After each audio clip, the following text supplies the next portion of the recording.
Hello, my name is Martin, and this is Let's Play Noir Syndrome. Noir Syndrome is a roguelike detective murder mystery game, guys. It really kind of reminds me of Carmen Sandiego back on the old Sega Genesis. If you've played that game, you are old, but you are also awesome. It also has elements of Clue the board game, and you will see what I mean by that when we actually get into the game itself. It says it released April 2014, even though it didn't hit the Steam front page till about June. It was developed by Dave Gederovich, and I'm sorry if I butchered your name, man. And it was published by Glass Knuckle Games. You can go ahead and get Noir Syndrome on Steam right now for $6.99. It's also available on Desura and the Google App Store. Now guys, Noir is a detective game. You basically will be kind of tracking murderers and finding clues and dealing with the mob and the police. But now, whereas let's say something like LA Noire has kind of predetermined cases where all the clues will be kind of the story is pretty much A to B, Noir Syndrome throws everything to randomness, basically throws everything to chaos. So you can go from A to C to E back to A again. And I know that sounds confusing, but it's a game you really have to experience to understand. So let's do this. I'm going to talk about what all these things are after the kind of like we get to the first case. And that's one thing that I really enjoy about this game is that the cases don't really take that long. This is just a quick tutorial, just explaining how things work. And this, let me just talk about what you're looking at right here. On the bottom left, we have our gun. To the bottom right, we have our magnifying glass, which allows us to investigate things. I can also just hit the Z button to investigate things, and it'll also work as well. On the top left, we have our notebook, which contains all the clues and suspects and all that good stuff, as well as information on our character, like how much cash we have, how many bullets we have, how many lockpicks we have, how many days we have left to catch the murderer, and how hungry we are. Now, if you're looking at this and thinking this looks slightly a little bit appy, well, yeah, that's because it's also available on the Google Store, like I said a little bit earlier. So this is just a tutorial. This is just teaching you that you can basically investigate things to basically find items and clues and stuff. And one thing I will say, the tutorial does a very good job of exactly explaining what you're supposed to do. But we'll get into that a little bit more later on. Basically, you can also lock doors, you can shoot your gun. You can also buy things from vendors, and there is a rudimentary kind of hunger system. Every time you investigate something, your character will get more and more hungry as he goes on through investigation. Basically, you can kind of refill his hunger meter by just eating something. How do you eat something? Well, by gathering cash. And cash you can gather in many, many different ways, basically throughout the entire game. So once you basically start a new game, you'll have 14 days to basically find the murderer, and you can explore basically, it looks like about these 15 to 20 different areas for different kinds of clues and suspects and items and lockpicks and cash and things in general to help you find your murderer. Sometimes, as you can see, for instance, this area right here, there'll be like little events happening, which will be designated by a color and a square above that particular place. So for instance, this place has a public gathering right now. And what that basically means is that there will probably be something relevant to your case there. There'll be some extra people there for you to talk to and maybe gather some clues from. So let's go ahead and see so Margaret Brown has been added to our suspects list, and now we can go basically through here and see if we can find any clues. We can basically kind of investigate the trash, for instance. I don't want to talk to the rat. Investigate the trash, man. And basically, we can just talk to some people here, try to get an idea of who the murderer is, and get a suspect list going. And basically, one thing you basically need to do is that whatever these people tell you is not necessarily, it's always going to be kind of true. For instance, all the clues you find are always going to be true. All the suspects that they tell you may not be the suspect, but they could be. So you basically kind of just have to take what these people say almost to heart, but at the same time determine who the murderer is from the list that they give you. So for instance, let me go ahead and hit C now. We have 3 suspects. We have Margaret, Betty, and John here. One of these 3 people could be the murderer, or it could be somebody else who is not listed yet. But indefinitely, someone on this list will be the murderer. Somebody that they tell you is who did it, basically. So on this screen basically tells you their name and it tells you their hobby. The reason that's important is because from the clues you gather, it's going to tell you one or a couple of things. One, it's going to tell you what the murderer's hobby is. So the murderer right now is either an artist or a tailor. And it could tell you what social status they have. And you can kind of see the different social statuses when you hit this screen right here.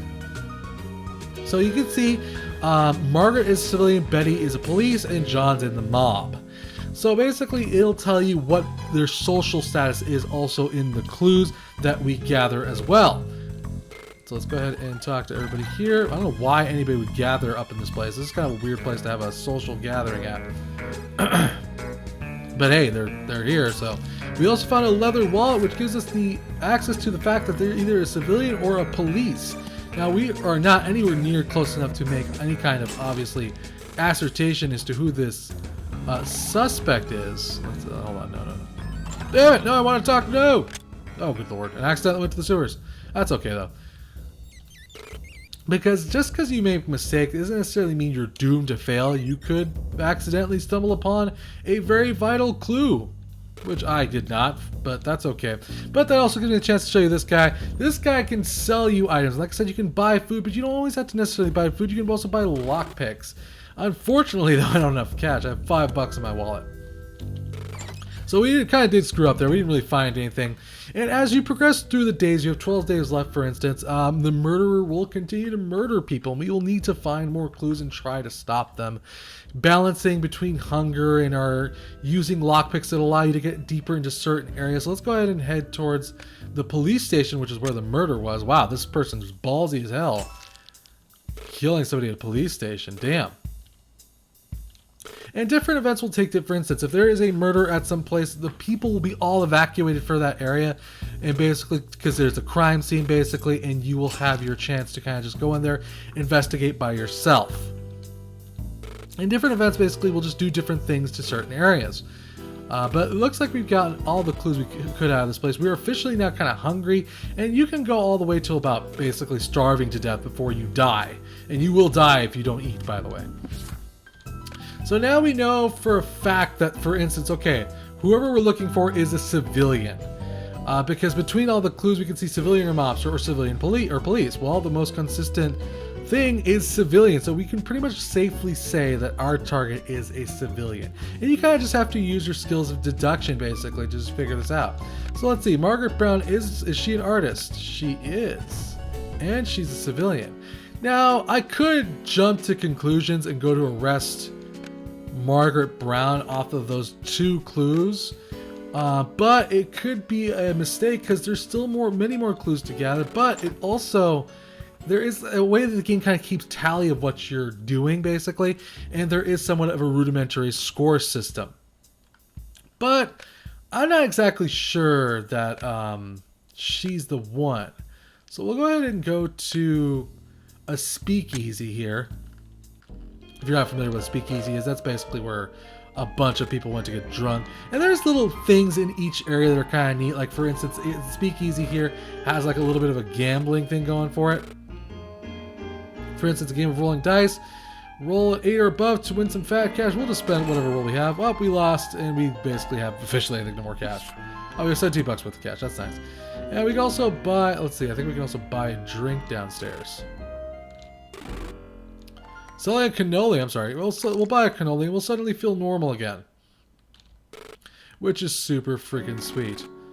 We'll talk to this guy, talk to that guy. Not much going on here. We can't, like I said, there's just little events going on throughout the game. You can also gamble, and you can also talk to different people to find out different things.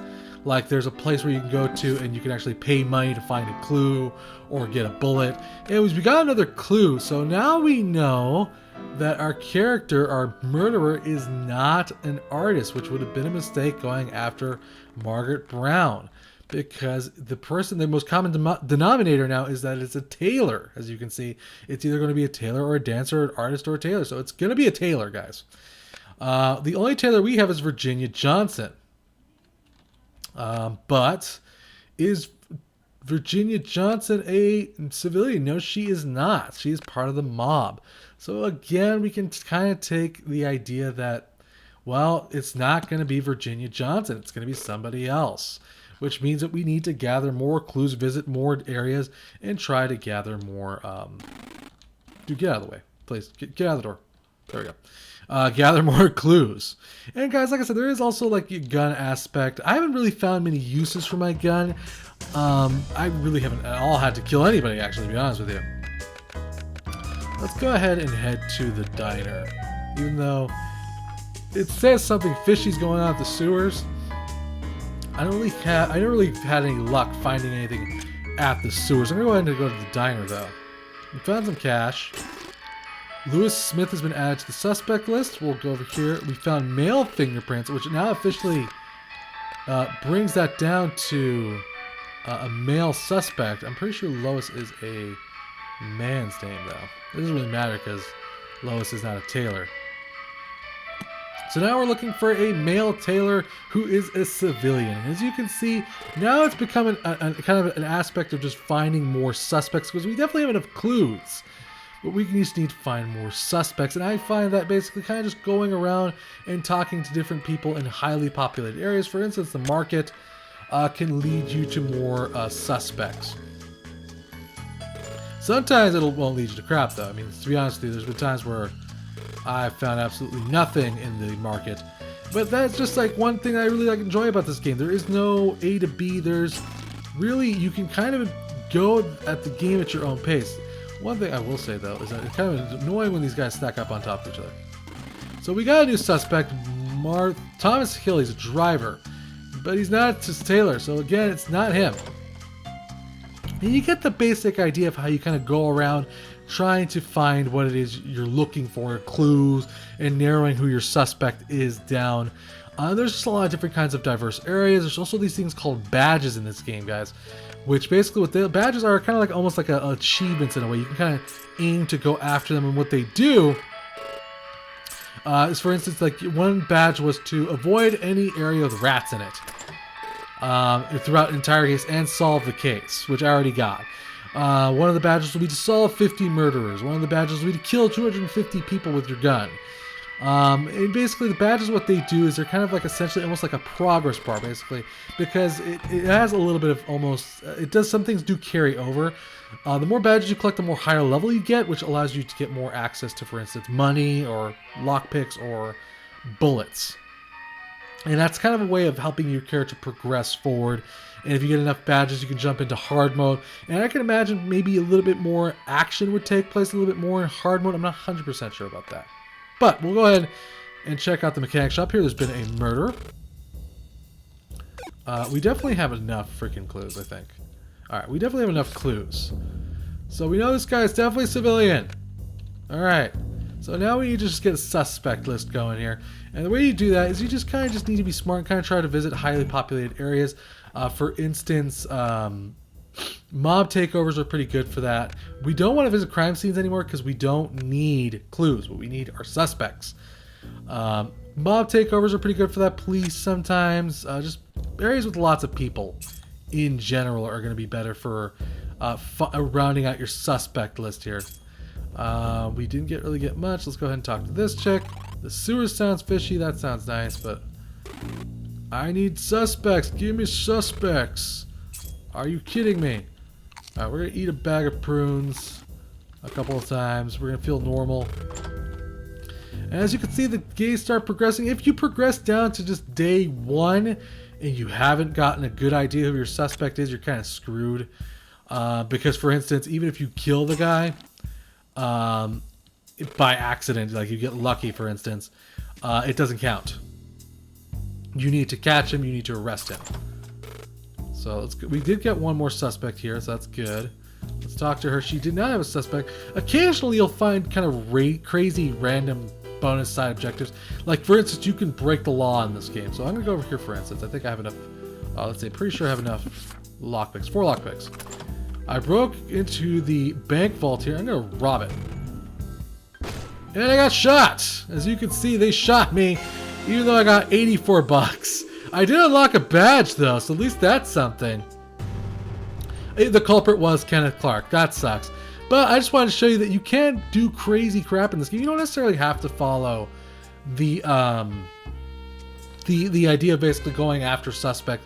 You can just do whatever you want in those 14 days till the days run out and try to get achievements or unlockables. You can kind of piss the mob off, kill everybody in the mob. Just do whatever you want. Every time you beat the game, though, every time you lose like I just did, even though I had the culprit, it was Kenneth Clark, It'll tell you kind of your score and how well you were doing. For instance, the best that I've done in Days Remaining has been 10. I've killed 6 people at a total of 93, and it gives you kind of a breakdown of your score. And it brings you back to your game, and you can hit new game, and then it randomly procedurally generates another case for you to basically go after, and you basically kind of do the same thing, go through the city trying to find clues and narrow it down, going through all the different kinds of areas. Now, there is other things in this game to enjoy. For instance, like I said, the badges. I'm not exactly sure what badge I got. Let's see. Okay, I think I can look at it. Talk to both Chutney and Buttons in what game? I think that's what I got there. Because I didn't have that before. I'm pretty sure. Yeah. So basically, you can kind of unlock badges. Basically, it'll increase your character's detective level, which will add more things. For instance, I'm detective level 3. I need 2 more badges to get my next detective level. And you can do that by doing a whole lot of different things, guys. For instance, this one's beat hard mode without firing a bullet. This one's close a case on hard mode. This one's spend $10,000. Okay, I guess that's universally throughout the game, which I only have $134 more to spend before I get that one. It's pretty sweet. There's also crazy ass badge unlocks like find the wizard. I don't even know what that one is. That one's kind of crazy. This one's 20 people killed in one game to go on a murdering spree. And again, you're going to want to do this sometimes by just not going after the murderer, for instance. You're going to want to go after cash, rob places, grab a bunch of bullets, and then just butcher as many people as you can in a row. There is also costumes in the game, which you can get. Basically, I think the most expensive one, let's see, is 1,300 costumes. 1,300 costume scraps. Costume scraps you can have to specifically aim to get almost, because you not really find them throughout the game. They're basically sold, I think, at the costume store. You have to get cash, and you can basically buy them for cash. Again, it's just a kind of a fluff thing, a side bonus objective for you to do. There is a hard mode, like I said, and an impossible mode. Wow, I can only imagine how ridiculously hard the impossible mode would be to play. There is also kind of like a dinner party thing, and then at the dinner party, it's almost like a Hercule Poirot novel. Basically, someone in this place is a murderer, and it's kind of just a kind of a shorter environment. And basically, what will happen randomly throughout the dinner party is that people will start to get stressed, and you kind of need to find out who the murderer is in a timely manner before everyone goes insane, starts killing each other, or goes to kill you, or you basically starve to death because you're so hungry. So, for instance, now we got a pencil, the pocket watch. Oh, and it just gives you all of your suspects. Basically, you just kind of need to figure out who it is from that list there. So, artists and poets. We got 4 artists. I got quite a bit of poets there. And it now, for instance, Rose Hall has gone mad. So if we were to get near Rose Hall, wherever Rose Hall may be, which is right there, she would shoot us. But we could just kill her. Yeah. Oh, we got killed though. We got shot in the back. 1 bullet usually does the trick there, guys. And it's just a kind of a quicker, funnier way to play the game, kind of a quick burst. That's one thing I do really like about Noir Syndrome, is that you can play the game in quick bursts. No case is going to last longer than 10, 15 minutes at the most, and I enjoy that aspect a lot. There's also different kinds of options here. You can remap the keys there to whatever you like, guys. There's also all that steamy goodness, Steam achievements, Steam trading cards. I don't think there's any leaderboards in this one. Other than the stats, I think that's pretty much it. But yeah, there's also that, and basically you have freedom to play the game whatever way you like, guys.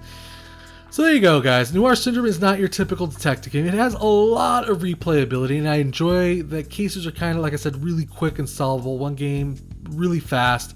I enjoy the theme and style of the game. I think the music's really awesome. I enjoy the graphics of the game.